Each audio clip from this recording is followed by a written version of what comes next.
धन्यवाद उदय. ताजी माहिती जाणून घेत राहू आणि यानंतर बातम्यांचा घेणार आहोत वेगवान आढावा. कुर्ला बस अपघातातले आरोपी संजय मोरेला कोर्टासमोर सादर करण्यात आलं. सुनावणीच्या वेळेला संजय मोरेला 21 डिसेंबरपर्यंत पोलीस कोठडी सुनावली गेली आहे. दरम्यान पोलिसांनी आरोपीला सुरक्षेच्या कारणास्तव टॅक्सीतनं कोर्टात आणलं. मुंबईमधल्या कुर्ला परिसरात भरधाव वेगानं जाणाऱ्या बसनं 10 ते 15 वाहनांना धडक दिली. कुर्ल्याच्या LBS मार्गावरती झालेल्या मोठ्या अपघातात या बसनं अनेक पादचाऱ्यांनाही चिरडलं. कुर्ल्यातल्या बस अपघातात 7 जणांचा मृत्यू झालाय तर 31 जण जखमी आहेत. हा आकडा वाढण्याची भीती व्यक्त होते. या अपघातात गस्तीवरती असलेले 4 पोलीस आणि MSF जवान सुद्धा जखमी झालेत. अपघातात जखमी झालेल्या अधिकाऱ्यांच्या फिर्यादीवरती पोलिसांनी गुन्हा दाखल केला असून या प्रकरणी पुढची कारवाई करण्यात येते. कुर्ला अपघाताचा CCTV फुटेज समोर आलाय. या अपघातानंतर घटनास्थळी मोठी गर्दी उसळली. 332 क्रमांकाची बस कुर्ल्यावरून अंधेरीच्या दिशेने जाताना हा अपघात घडल्याची माहिती आहे. कुर्ल्यात झालेल्या बसच्या अपघातात 18 वर्षांच्या शिवम कश्यपचा मृत्यू झालाय. भूक लागली म्हणून काहीतरी खाण्यासाठी तो घराबाहेर पडलेला.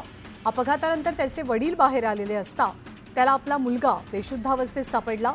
रुग्णालयात दाखल केल्यानंतर त्याचा मृत्यू झाला होता. कुर्ला बस अपघातात जीव गमावलेल्यांमध्ये 19 वर्षीय आफरीन शाह हिचाही समावेश आहे. अपघाताच्या वेळी आफरीनच्या नोकरीचा पहिला दिवस होता. ऑफिसमधनं परतत असताना रिक्षा मिळत नाही म्हणून ती चालत आपल्या घराकडे येत होती. मात्र वाटेतच भरधाव बसनं तिचा जीव घेतला. कुर्ल्यातल्या बस अपघातावेळी चहा पिण्यासाठी उतरलेला रिक्षाचालक या अपघातातनं बालंबाल बचावलाय. केवळ 1 सेकंदामुळे या रिक्षाचालकाचा जीव वाचला. संबंधित ड्रायव्हरला बस चालवण्याचा अनुभव नव्हता अशी माहिती पोलीस तपासातनं समोर आली आहे. 15 वर्षांपूर्वी संजय मोरेनं शेवटची बस चालवली होती आणि त्यानंतर त्याला मोठी गाडी किंवा बस चालवण्याचा अनुभव नव्हता हे तपासाअंती कळतंय. दरम्यान ड्रायव्हर संजय मोरे दारू पीत नाहीत असा दावा त्याच्या कुटुंबियांनी केलाय. बसमध्ये तांत्रिक बिघाड असल्याचं कुटुंबियांचं म्हणणं आहे. कुर्ला बस अपघातातील मृतांच्या नातेवाईकांना मदत जाहीर झाली आहे. मृतांच्या वारसांना मुख्यमंत्री देवेंद्र फडणवीसांनी प्रत्येकी 5 लाखांची मदत जाहीर केली आहे. कुर्ल्यामध्ये झालेल्या बसच्या अपघाताला प्रशासन जबाबदार आहे असा आरोप आमदार सुनील प्रभूंनी केलाय. बेस्ट प्रशासनाच्या दुर्लक्षामुळे आणि हलगर्जीपणामुळेच ही घटना घडल्याचा आरोप त्यांनी केलाय. राज्य मंत्रिमंडळाचा विस्तार येत्या 14 डिसेंबरला होण्याची शक्यता आहे. 14 डिसेंबरला काही जणांच्या गळ्यात कॅबिनेट मंत्रिपदाची तर काहींच्या गळ्यात राज्यमंत्री पदाची माळ पडेल अशी माहिती सूत्रांकडून मिळाली आहे. विरोधी पक्षाच्या आमदारांनी मुख्यमंत्री देवेंद्र फडणवीसांची भेट घेतली. मुख्यमंत्र्यांची भेट घेऊन विरोधी पक्षनेता नेमण्याची मागणी करण्यात आली आहे. आज संध्याकाळी दिल्लीमध्ये अरविंद केजरीवाल आणि शरद पवार यांची भेट होती आहे. भेटीमध्ये इंडिया आघाडीची कमान ममता बॅनर्जींकडे देण्यासंदर्भात चर्चा होईल अशी माहिती आहे. शरद पवारांचा डाव उधळण्यासाठी आम्ही मार्कडवाडीमध्ये आलोय. पवारांनी मार्कडवाडीला का पुढे केलं असा सवाल गोपीचंद पडळकरांनी विचारला. दरम्यान शरद पवारांनी सुप्रिया सुळे आणि रोहित पवारांचा राजीनामा घ्यावा आणि EVM विरोधात आंदोलनं राजीनामे देऊन सुरू करावं असं आव्हानही त्यांनी दिलंय. दरम्यान खळल उठणारा गावात आलाय. शरद पवार खूप हुशार आहेत. पराभव होत असल्याचं पवारांना समजलं आणि त्यांनी आरोप प्रत्यारोपांना सुरुवात केल्याची टीका सदाभाऊ खोत यांनी केली. तर साहेबांना आता झोप लागत नाहीये. 60 ते 70 वर्ष सत्ता उपभोगली. आता पहिल्यांदाच देवाभाऊ नावाचा वस्ताद या मातीमध्ये आलाय असं सदाभाऊ खोत म्हणाले.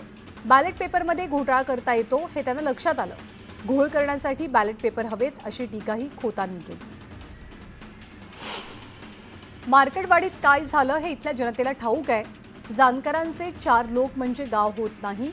मार्कडवाडीच्या इव्हेंटचे मास्टरमाइंड रणजितसिंह मोहिते पाटील आहेत असा थेट आरोप राम सातपुत यांनी केला. तर काँग्रेस नेते बाळासाहेब थोरातांनी शरद पवारांची भेट घेतली. यावेळी EVM सह विविध मुद्द्यांवरती चर्चा झाल्याचं कळतंय. बॅलेट पेपरवरती मतदान घेण्याची अनेक गावांची मागणी असून बॅलेट पेपरवरती मतदान घेण्यास अडचण काय असा सवालही थोरातांनी विचारला. बांगलादेशमध्ये हिंदू धर्मीयांवरती सातत्यानं हल्ले होतात आणि यावरनं खासदार संजय राऊतांनी पंतप्रधान मोदींवर निशाणा साधला. हे सरकार हिंदूंच्या बाबतीत भोंदूगिरी करतंय, ढोंग करतंय, असा आरोप राऊतांनी केला. काँग्रेससह राष्ट्रवादी काँग्रेसच्या पराभूत उमेदवारांची शरद पवारांसोबत एक बैठक झाली. यावेळी विधानसभा निवडणुकीदरम्यान वाढलेल्या मतदानाच्या टक्केवारीबाबत संशय व्यक्त झाला. सुप्रीम कोर्टात याचिका दाखल करायची की नाही याबद्दलही चर्चा झाल्याचं कळतंय.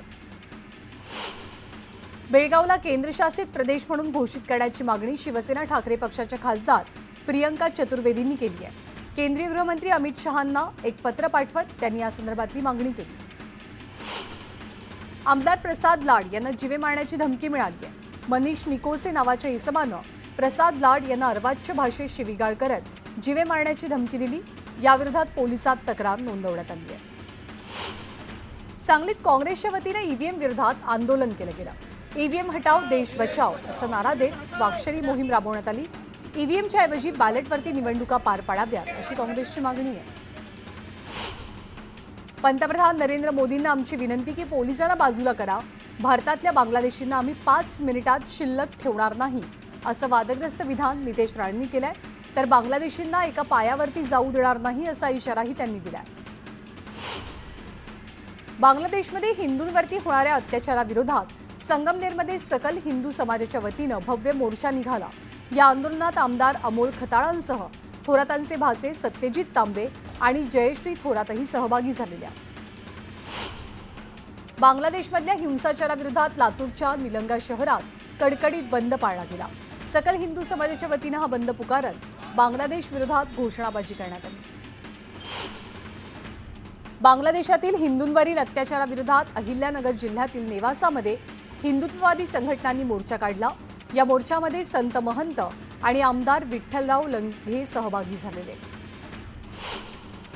हिंदूंवरील अत्याचाराविरोधात हिंदुत्ववादी संघटना आक्रमक झाल्यात. निफाडमध्ये कडकडीत बंद पाळला गेलेला असून मनमाड, लासलगाव आणि नांदगावात निषेध मोर्चे निघाले. बांगलादेशातील हिंदूंवरच्या अत्याचाराच्या निषेधार्थ वाशिममध्ये सकल हिंदू मराठा समाजानं विराट मोर्चा काढला. यात महिला, युवक, ज्येष्ठ नागरिक यांनी मोठ्या संख्येनं सहभाग घेतलेला. बांगलादेशातल्या घटनेचे पडसाद परभणीच्या पाथरीतही उमटले. शहरातील बाजारपेठ बंद ठेवत सकल हिंदू समाजाच्या वतीनं भव्य मोर्चा निघाला. बांगलादेशमध्ये हिंदू समाजावरती होत असलेल्या अन्यायाच्या आणि अत्याचाराच्या निषेधार्थ नांदेडमध्ये हिंदू समाजानं आक्रोश मोर्चा काढला. हिंदूंवरचे हे अत्याचार त्वरित थांबवावेत या मागणीसाठी जिल्हाधिकाऱ्यांना निवेदन सादर झालं. गोंदियातील सकल हिंदू समाज रस्त्यावरती उतरला. बांगलादेशातील हिंदूंवरच्या अत्याचारांना रोखण्यासाठी जिल्हाधिकाऱ्यांना निवेदन सादर झालं. या मोर्चात महिलांनी मोठ्या संख्येनं सहभाग नोंदवला. बांगलादेशमधील हिंदू बांधवांवरती होणाऱ्या अत्याचाराच्या विरोधात सोलापुरातील हिंदू संघटना आक्रमक झाल्यात. आमदार देवेंद्र कोठे यांच्या नेतृत्वात महाराणा प्रताप पुतळ्यापासून ते जिल्हाधिकारी कार्यालयापर्यंत हा मोर्चा निघाला. सांगलीमध्ये हिंदुत्ववादी संघटनांकडून निदर्शनं झाली. बांगलादेशमध्ये हिंदू धर्मीयांवरती होणाऱ्या अत्याचाराच्या निषेधार्थ हिंदुत्ववादी संघटना आक्रमक झाल्या. दरम्यान भारत सरकारनं तातडीनं हस्तक्षेप करावा अशी मागणी आंदोलनकर्त्यांनी केली. बांगलादेशात हिंदूंवरती होत असलेल्या अत्याचाराच्या निषेधार्थ जालना जिल्ह्यातील विविध तालुक्यात मोर्चे निघाले. तर घनसावंगी आणि जाफराबादमध्ये व्यापाऱ्यांनी बंद पाळला आणि निषेध नोंदवला. जळगावात उभ्या असलेल्या एका गाडीनं अचानक पेट घेतला. MIDC परिसरात ही घटना घडलेली असून आगीमध्ये गाडी जळून खाक झाली आहे. आगीचं कारण अद्यापही अस्पष्ट आहे.